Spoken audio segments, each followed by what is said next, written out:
So, guys, I'm joined by the four-time world's strongest man, the one and only Brian Shaw. He needs no introduction to anyone in the strongman world. You've got a very busy week, my friend. The Shaw Classic happening this weekend. You must be nonstop. Yeah, definitely nonstop at this point. I've got a list about a mile long to get done today. And then, of course, tomorrow, the guys actually start flying in tomorrow and Thursday. And then we'll get into Friday, and contest is Saturday and Sunday. So it's going to be pretty much nonstop at this point. But you know what? That's part of the game. Are you enjoying being a promoter? I mean, I know you've done it a few years now, but obviously you've been a competitor for so long. Being on the other side of the fence, how is it? I'll tell you what, man. It's I've learned a lot, and it takes a tremendous amount on that side. So putting myself in the position of being a promoter, but then also trying to train for this thing and be able to be in a competitive mode has been so incredibly difficult. It's just like, it almost seems like I'm doing everything I need to do for the contest, and then it's like, oh yeah, I forgot to train. I need to go try to train now, and that kind of almost, I don't want to say it gets put on the back burner, but the contest and how it runs is very important to me. But then you know me, it's like from a competitive standpoint, it's so hard to know that I might be sacrificing training to make the contest better, and then vice versa. So it's a tough position to be in. It really, really is. I bet. How much longer do you think you can keep competing for? I mean, I probably give you more shit than anyone because I had the pleasure and the discomfort of going against you sometimes at your absolute best, and you're still clearly one of the best strongmen on the planet. But you must feel like, when you look back at, say, 2016, you were incredible. And I know from my own experiences, I was just saying, I know from my own experiences, I look back and think, at a certain point, I was at my best, and then I was just trying to hold on. Do you feel like that at the moment, or do you still feel you can bring even more? It's a very good question, and I think you get a different perspective, as you just mentioned, as you go through your career, and there's certain points where like you brought up 2016, maybe going into 2017 or 15 for me. Yes, that was a great, certainly a great time period. Everything seemed to be really clicking and, and working. And then, it's been a little different, for me. I think, life has changed a lot for me. Obviously we have two boys. And so as they come into the picture, for me, it's very important to be a good dad and be a good husband and do all of those things. And then we've done a lot also outside with business as well, and now the promotion of the Shaw Classic. So there's so much other stuff that I have on my plate, and so I'm trying to answer your question probably in a roundabout way, but it's one of those things where I think, and you understand this very well, your focus is so much on strongman at one point, and then it kind of has to be split a little bit into family and life and business and all of these other things. So I've kind of had to deal with that. But so I mean, it's been one of those things like over the past few years where it's been frustrating to not show up maybe the way that I would have liked, or maybe felt like I was at my absolute best, and having those other things to deal with, right? It is part of life, and it's just part of the way things go. So, I still feel good physically. I still feel like, I can still do it physically, right? Do you know what? One thing that you said then, and I think this is probably the most important thing, because it really doesn't matter what anyone else thinks. You said you're still enjoying it, which for me has to be the number one priority. I stopped enjoying it, and that was more due to kind of like injuries and not performing at my best. You had a heck of a go there with injuries, man. I mean, it was just seemed like it was this, then that, then this, and yes, it's toll on you mentally. It does, but I was like you. I loved my strongman career, and I think if I was 100% in terms of my body, I'd still want to compete. But like yourself, you've got to focus on the family and the businesses and other things, and some things just became more important to me. And I guess I just made peace with, I've done as well as I could, and I'm happy. But you're so close, I guess, to that illustrious 5th title, and is that what keeps driving you? You want that 5th? You know, I that has been a big motivating factor. You know, I mean, I definitely will say that, and it's been, I felt like so close at so many points, and whatever, and that does drive me. I mean, it's something, winning in general, I mean, has always driven me, Oh, and you that's you definitely like to win. yeah. So I mean, I think it is, but it's yeah, I don't know. I mean, you have to go back, and I've had to go back at a lot of points in my career and say, why did I even start this, right? And I started for fun. I genuinely started for fun. I got into it because I loved lifting heavy and I loved competing. And strongman was the outlet that allowed me to train and to be competitive and have an arena to compete in. And so you take away kind of everything from that, and if I was not to make it to World's Strongest Man, or not to win World's Strongest Man, or not to do any of those things, I still enjoyed, at the bottom of it, at the very baseline, I still enjoyed training and I still enjoy competing.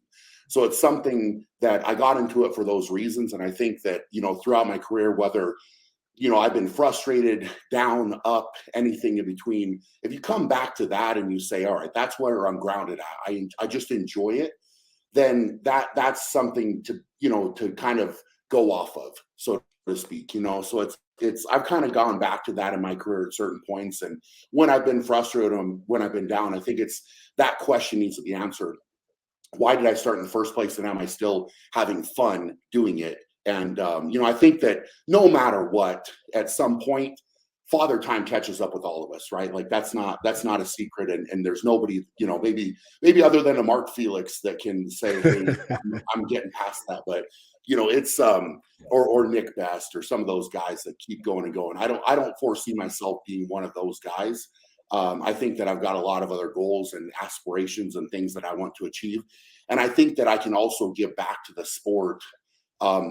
Maybe stepping back from being an athlete, I can give back to the sport and try to make it better for all of the other competitors. And that's a big goal of mine as well. So, I don't know exactly what the future holds, and, whatever, but I still enjoy the training. I still enjoy competing. And as long as I have somewhere in the sport, maybe it's as an athlete, maybe it's, different as, time passes on here, but I want to make the sport better. I want to make it grow, and leave it in a better spot, for sure. So, I've got a lot of other goals as well outside of competition. I'm sure you have, and I'm like yourself. I want to see this sport keep getting bigger and better. It's you and I have kind of started almost at the same time, so we've seen some great progress in that time. It Oh, might not be where we want it to be yet, yeah. but we have to kind of look and say, okay, we've come a long way, because you and me have competed in some terrible competitions in the Oh, past. I think, and you're exactly right bringing up that point. I mean, think of some of the contests we did where you fly, literally maybe halfway around the world or more, and the top prize was, I don't know, maybe $1,000. $25. I mean, it was maybe, yeah, like you said, maybe 1,500 or something.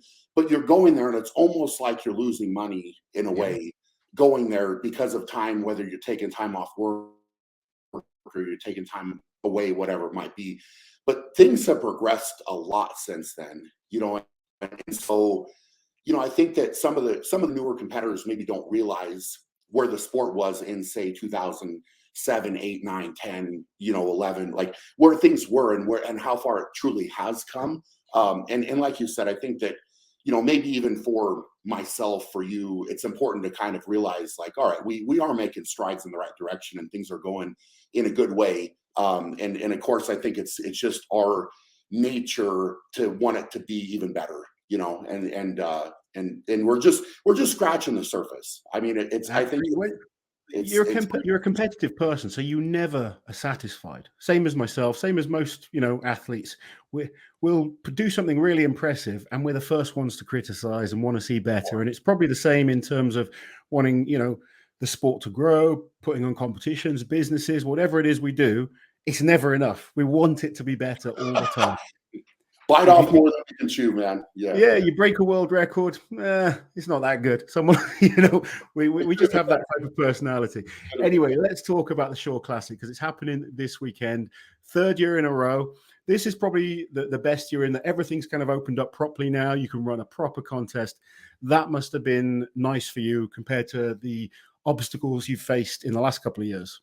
Yeah, 100%. I mean, 2020 was doing it in 2020 where we literally cleared out my gym spaces to make it happen. There's so many people that said we couldn't do it or that I couldn't do it or we were crazy for attempting to do that in that time and whatever. And there was definitely some challenges that were presented with that. But it was special. It was special. It went off. I mean, there's a couple moments from that contest that I'll literally never forget. And all it was 10 of us competing in my gym spaces with basically nobody there, but all of us cheering each other on and that type of thing. And so, that was kind of the heartbeat, if you will. It kind of started it. And all the guys were awesome. They were literally awesome. I mean, so many of them walked in and these are top guys in the world. We're like, hey, Brian, don't even worry about paying us. Don't even worry about that. We just want to see this happen again. And we want to see it come back. And, that meant a lot to me.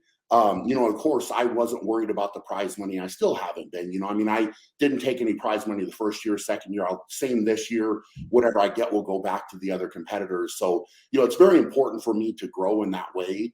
And then 2021, we went to a bigger venue, but because of the restrictions that were in place, we could only sell so many tickets. And then we didn't know if it was going to be open or it was so stressful to try to go through that. And so, like you said, having open this year has been a lot better. We're at a much bigger venue in the Budweiser Event Center here in Colorado. So it's set up for us and what we need a lot better than what we had, last year. And I think it's going to be amazing. I really think it's going to be amazing. We've got, a 16-man field in this contest, which I feel like is really important for a bigger contest. A lot of them stop at 10.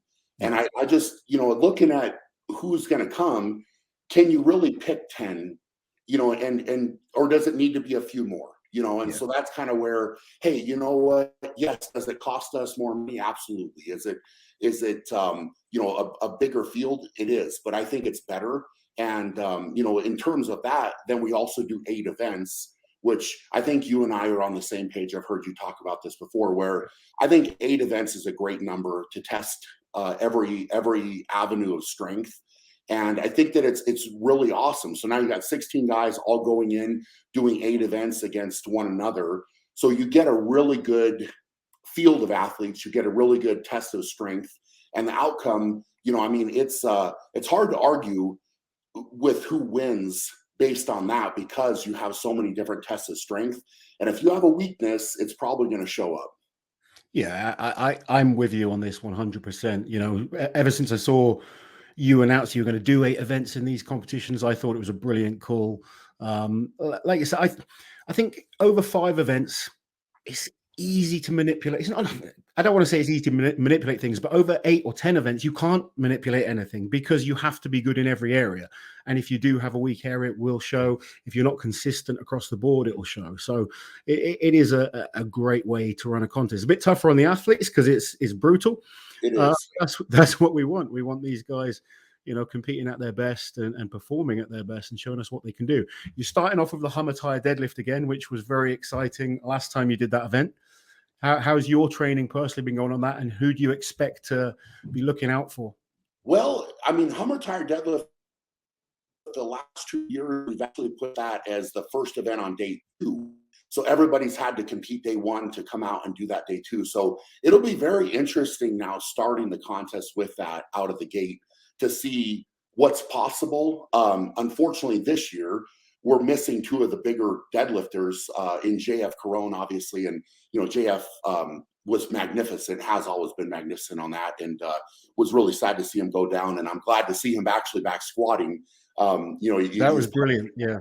So that made me smile for sure. But, having JF out and then Adam Bishop going down as well, who was supposed to come compete here, he would have pulled a big number on that as well. So I think it kind of opens the door for somebody else to come in and step up and do something. And, I don't know. For myself personally, I'm not going to lie. The training with that, I haven't been pleased. And a lot of it has kind of been, to put it into perspective, my last heavy session, I was going for my lifts. I got to where I was going to do 2 more lifts, and there was a delivery of equipment that the truck driver called right at that moment. And so I literally had to stop and then try to come back and warm up. And you know how that goes. So it's kind of, but it's good I was happy the equipment came. It was just literally couldn't have been worse timing. So that's one of the challenges of being a promoter whilst competing. Oh man, yeah. So I'm hoping on a day I'll feed off of the energy of the crowd, and hopefully, historically speaking, it's been a decent event for me. So, hopefully I can feed off of that. I don't wear myself out too much this week. And, that event in particular, I think is one that I'm going to have to do well on to stay in the mix for sure. But, with 8 events, there is room to make up points if you drop a few on that or something. But, I think that it'll be really interesting. I'm really interested to see who's going to pull what on that, especially being the first event out of the gate. Well, yeah, it is an interesting one. I mean, you got Jerry coming back, Jerry Pritchett, who's pulled some huge numbers on there. Zadrunas in the past has pulled some huge numbers in there. You've got new guys like Mitch Hooper, who's a big deadlifter. You got, a whole host of awesome athletes. It's going to be interesting to see what kind of shape they're in and who's kind of really trained hard for this show. Because some of the athletes have been focused solely on this. Other athletes have kind of maybe taken a bit of a downtime since World's Strongest Man. Some athletes like Alexia, I don't know if you've spoken to him yet, if he's definitely coming next week or not. I haven't heard anything. I've tried to stay in touch with him and Evan and, especially the guys that competed this past weekend just to make sure that we're good. But as far as I know, everything is all right. So I haven't been told any. Fingers crossed, all the guys are good. So cool. Be good to see them all there. But yeah, I'm interested to see guys like Zadrunas competing again. You must be excited to be going head to head against him again. That's for me personally. That's actually, it's fun, right? Like that's through my career having that rivalry with Zadrunas, and then the fact that like he very much wanted to come compete, very much, and I even said to him, I said, hey man, like I'm more than happy to bring you over. You could do whatever, right? I just want to have you around and that type of thing. And he's like, no, I want to compete. So he's very adamant that he wants to compete. And in all fairness, he was doing pretty well last year until he tore something in his calf or lower leg last year on the yoke. And so that was, he didn't get to do the deadlift, which historically has been a favorite of his. Of course, we've got the heavy log in the contest with the different log medley. What are your thoughts on that? The way we have the log set up? I think that's going to be an interesting one, especially you've got some big log lifters coming as well. It's you can't hide with these logs. They're heavy. I'm sure Zadrunas is looking forward to it. I mean, I'm looking forward to seeing Trey Mitchell competing again, defending champion. He was amazing last year. Yeah, Trey cannot be overlooked. He cannot be overlooked, and he's a guy that he'll be consistent, I think, through a lot of these events. And other than potentially the frame carry into the arm over arm medley, if he can get some points on that one, I think he's going to be dangerous. Because I don't see him dropping a lot of points in many other events. To be fair, and he's great with his log press. I'm sure his deadlift will be solid. Stones, obviously, he's phenomenal with that. So he's got some big points in those events. Yeah, the interesting event this year, I think, is the leg press that you've put in there. I've seen some of the videos online. That looks pretty cool. Man, I'll tell you what, there has been so much that has gone into that behind the scenes. It's just, it kind of started, actually where the idea came from is when we did The Strongest Man in History, that TV show, they had us do a vertical leg press with like a Model T. So it's just on a platform and you had to try to lift all 4 corners of the car, but straight up in the air. So just a vertical press. And I was, at the time, I said to the producers, I said, this would be a lot, I think, safer and better if you just put it on a leg press and we just leg pressed it like that. And so that's actually originally where the idea kind of popped into my head. And I was like, I wasn't real happy with the way the car squat played out last year. I felt like there was too much play in the actual metal of the frame. And then, I felt like a couple guys might have manipulated the position of touch, so everybody wasn't going deep. And, as you know, I wanted all to be straight and fair and all that. So this leg press is going to be as strict as it possibly can be. So all the guys, we're going to put a grid onto the foot plates. So, and because they're so massive, you can go wider if you want, you can go narrow if you want, so it can fit your strengths. So if you feel like you're stronger with a little bit wider foot base, totally fine. We're going to measure everybody's knee angle. So we've actually got a device to measure the angle of the knee. So everybody's going to be set fairly, and then we'll have a grid. So we're going to take a picture of their feet on the leg press, so we verify what shoes they're wearing, where they're putting their feet, and then we'll have a safety adjustment for everybody that comes down, so we can go down to 1/2 inch different on the safeties at the bottom. So it's essentially going to be like a bench press in a powerlifting contest. So you'll take the weight, you'll come down, touch the safeties, have to pause and wait for the press command, and then you press back up, and that'll be a good lift. And if anybody gets in trouble or wants it off of them or whatever, we've got a winch hooked up to the frame. So we'll have a judge sitting right there. So if they ask to take the weight or they're done or whatever, we'll just winch it at that point, and it'll just go straight back up. So nobody will get trapped. Nobody will, like, if it doesn't feel right or you don't want to do it, you just ask to have it off you and it'll be off you. So it's going to be interesting, man. I'll tell you what, in person, it is ridiculous.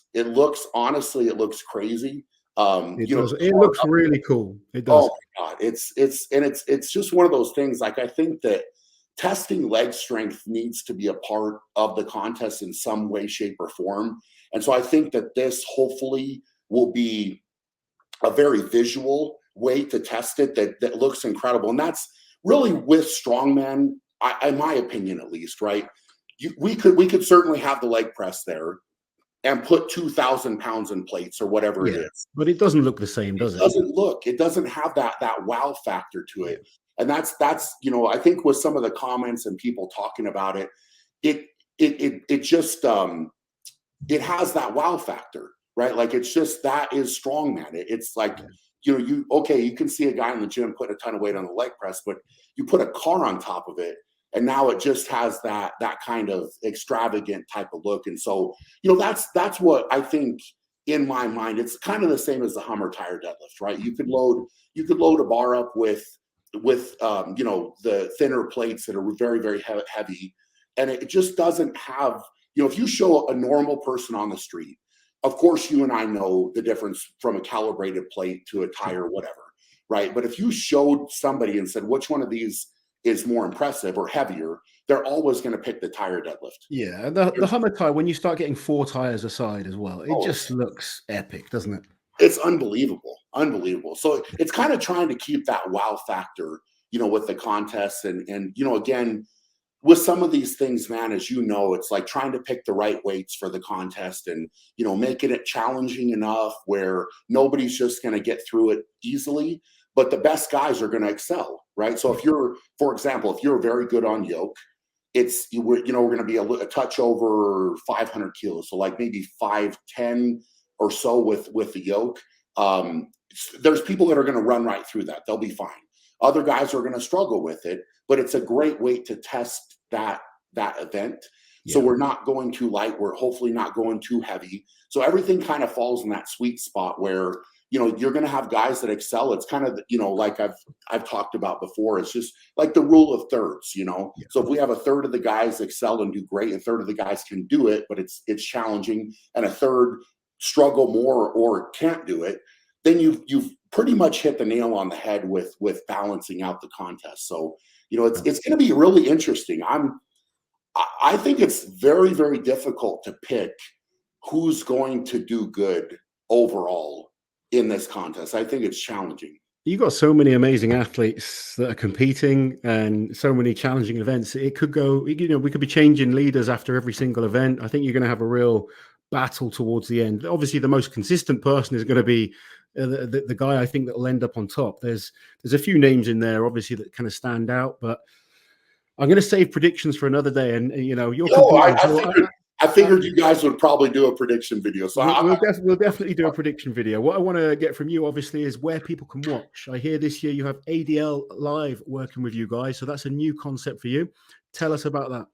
Yeah, so ADL, a lot of the comments, and I have tried my absolute best to listen to feedback, right? Like what's went good, what's went bad, what can we do better, what can we change?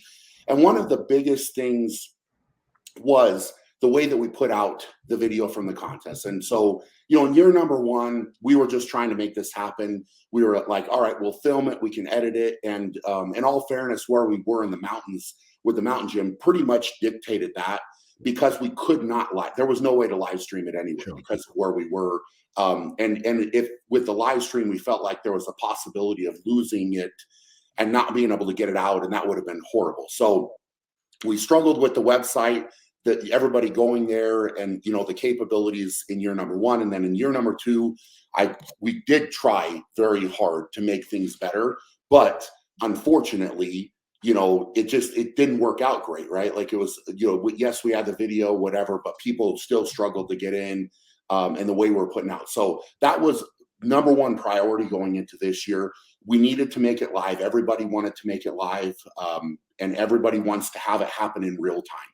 Yeah. So that was the big thing. So I've had several conversations with Don from ADL.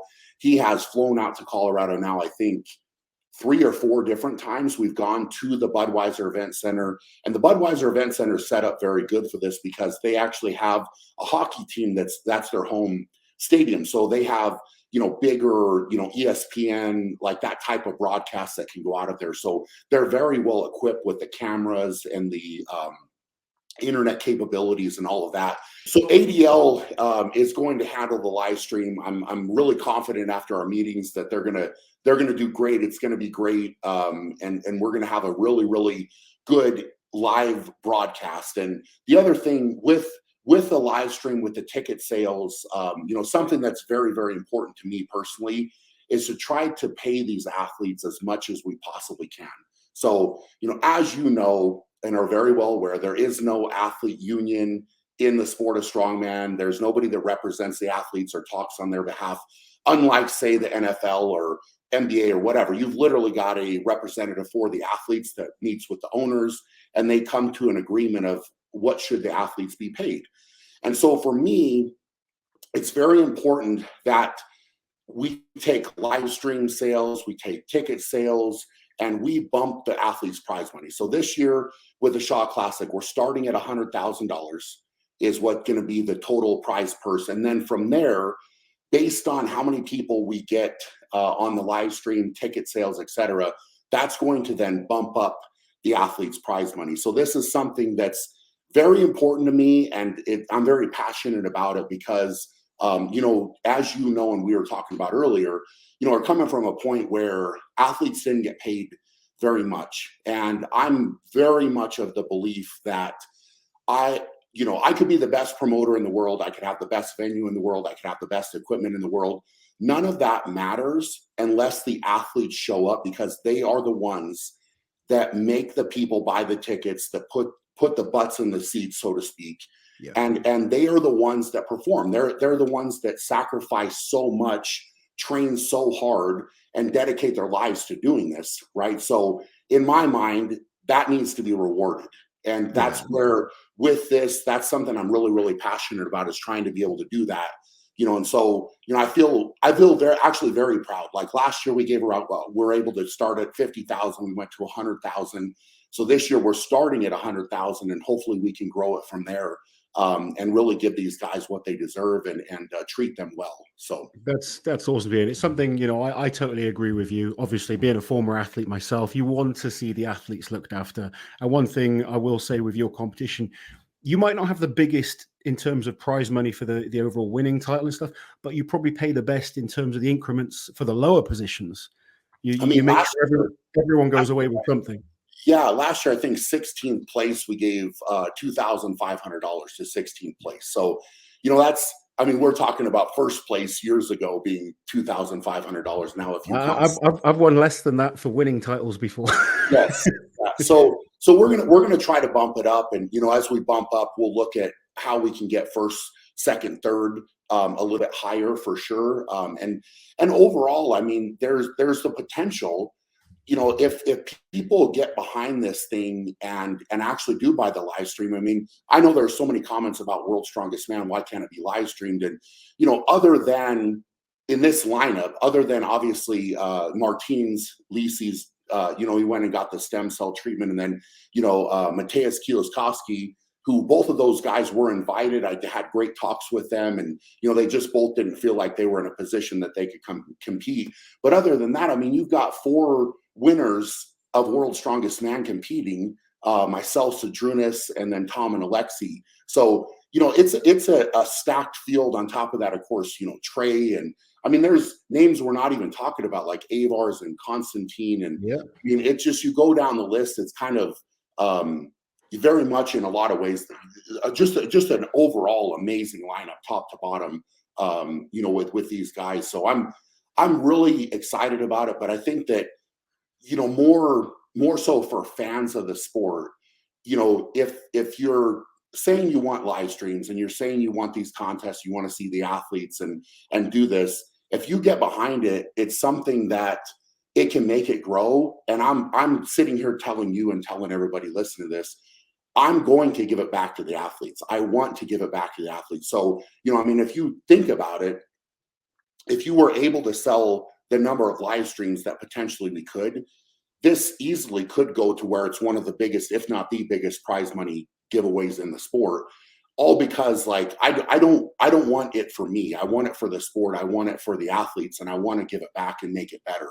You know, so it's coming from a different position where, you know, I very much like you have been in this sport and seen all these different contests where the promoter takes the lion's share of everything, and the athletes kind of get what's left over, you know, and then they're supposed to be happy with that. And so, like I said, it's almost like I'm trying to play the promoter side, but then be the advocate for the athletes as well, and make sure that we're able to do it. We want everyone making money from it. We want the sport growing. We want Absolutely the fans involved. We want it to just keep getting bigger. Like the way you and I both know where this sport can get to, you know, Yeah. We both started in car parks, which is not where strongman belongs, especially at the level we're talking about. And people come, the thing is, people come and watch it. I mean, think of this. I don't know that I've ever left an event where people watched it in person and were like, yeah, that was stupid. Yeah. Or I didn't like that. You know, it's like you're literally going to watch a human being leg press a car, right? Or lift stones or logs, or, you know, lift it, whatever it might be. Or it's kind of superhuman. It is superhuman. And it appeals to so many different people.